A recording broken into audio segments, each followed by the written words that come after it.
Yes.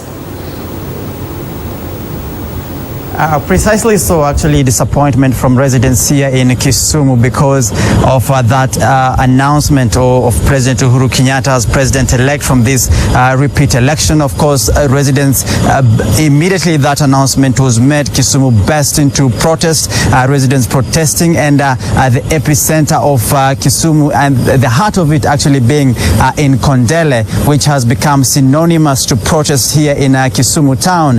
Residents barricading roads at that particular place and also burning tires just to register their disappointment from this whole exercise, as it were. Of course, chanting that Aluta continua, that their struggle for electoral reforms will continue despite the announcement of President Uhuru Kenyatta as president-elect, saying that despite the boycott by their party leader, that is Raila Odinga, from this election, that struggle for electoral reforms will still continue, and their spirits have not been dampened.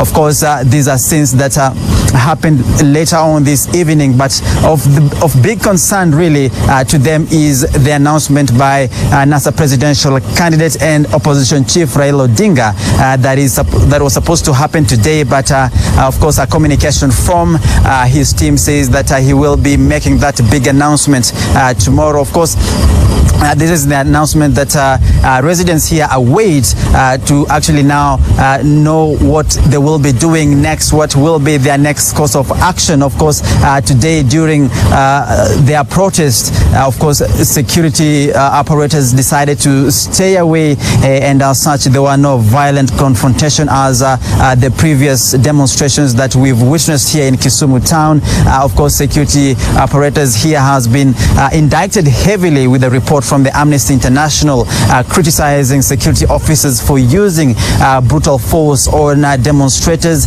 and even going ahead to indict the security of equally breaking into people's homes during those protests. But today's protest here in Kisumu, of course, security deciding to stay away so that they can have their day. But that was just in Kondele area.